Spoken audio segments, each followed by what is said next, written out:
Hello दोस्तों, मैं दीपक मिश्रा स्वागत करता हूं अपने YouTube चैनल वो भयानक यादों में।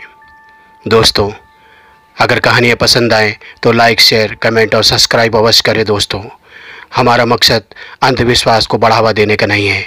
इन कहानियों को आप सिर्फ मनोरंजन के तौर पर सुनें। दोस्तों, बढ़ते हैं कहानी की तरफ। एक समय की बात है, उत्तराखंड पहाड़ियों में एक बस भरी हुई अपने मंजिल की ओर बढ़ी चली जा रही थी। पूरी बस यात्रियों से खचाखच भरी थी और थोड़ी ही देर में अचानक आसमान पर काली घटाएं छा गईं और बिजलियों के साथ बरसात होने लगी। इतनी भयानक बरसात, इतनी भयानक बिजलियां चमक रही थीं और बस के सभी लोग घबरा गए। लेकिन बस किसी तरह संभलते संभलते ड्राइवर आगे बढ़ा रहा था।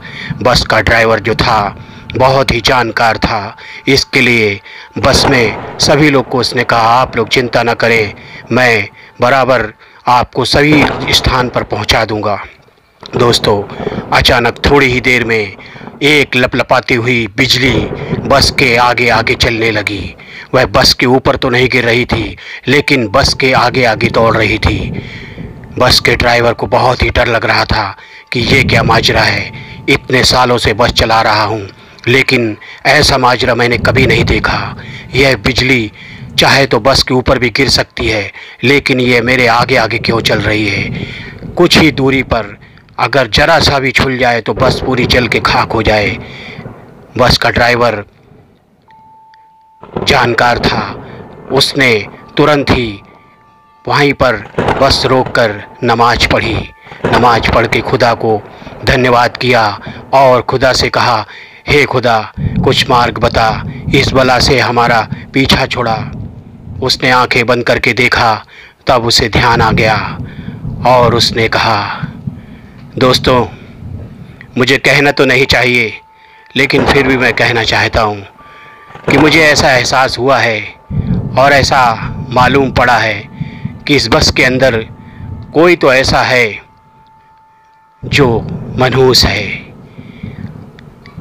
यह जो बिजली चमक रही है, यह उसकी जान लेना चाहती है। इसके लिए मेरे पास एक ही उपाय है। बस तो मैंने किनारे लगा ही दी है। सामने जो पीपल का पेड़ है, एक एक व्यक्ति जाकर उस पीपल के पेड़ के नीचे खड़ा हो जाए और कुछ देर रुककर वापस चला आए। अगर बिजली को किसी की जान लेना ही होगी तो जान उसी की लेगी। कहीं ऐसा ना हो कि यह बिजली हमारे बस के ऊपर गिर जाए और हम सब के सब जल के राख हो जाएं।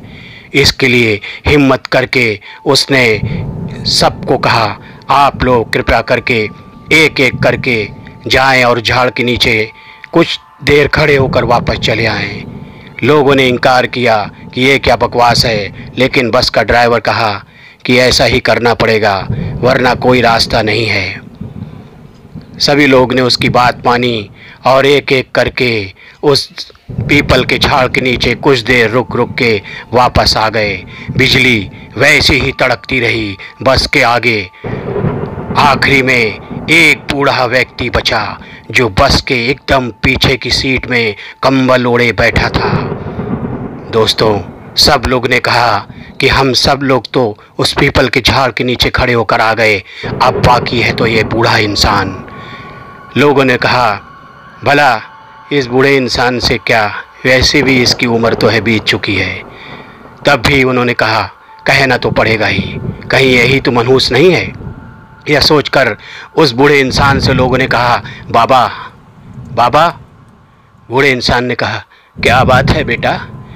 बाबा, हम सब लोगों ने इस पीपल के झाड़ के नीचे खड़े होकर आ गए हैं। बस के आगे बिजली चमक रही है। ड्राइवर का कहना है कि वह किसी की जान लेना चाहती है। इस बस के अंदर कोई ना कोई तो मनहूस है। हम लोगों ने, सब लोगों ने एक एक करके अपनी परीक्षा दी है। अब आपकी बारी है बाबा, आप जाएं और इस पीपल के पेड़ के नीचे कुछ देर खड़े होकर वापस बस में आ जाएं। बूढ़े ने कहा, अरे बेटा, आप लोग किन बातों में पड़े हो? आज का पढ़े लिखे युवा होकर आप लोग ऐसी बात करते हो? लोगों ने कहा, ये सब हम लोग नहीं जानते, आपको जितना कहा है आप वैसा करिए, वरना हम सब उठाकर आपको बस के नीचे फेंक देंगे। अरे मुझ में इतनी ताकत नहीं है बेटा, मैं बीमार हूँ। लोगों ने कहा, आप उठते हैं कि नहीं? बूढ़े ने कहा, ठीक है भाई, अच्छी ज़बरदस्ती है, जाता हूँ। और बूढ़ा कांपते हुए कदमों से बस के नीचे उतरा और पीपल के पेड़ के नीचे खड़ा हो गया।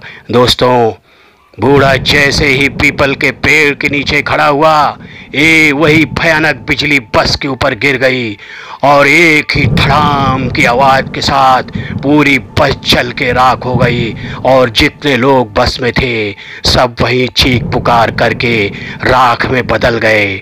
बस धू धू करके चल रही थी। तो कहा जाता है ना दोस्तों, किसी एक की वजह से उन सब की जान बची हुई थी। इसके लिए किसी को ऐसा शब्द ना कहें जिससे किसी के आत्मविश्वास को ठेस पहुँचे। दोस्तों, उस बूढ़े की वजह से इन सब की जान बची हुई थी, वह मनहूस नहीं था। अगर ये लोग उसे उतारते नहीं तो शायद ये भी होता कि पूरे बस के लोग सुरक्षित रहते।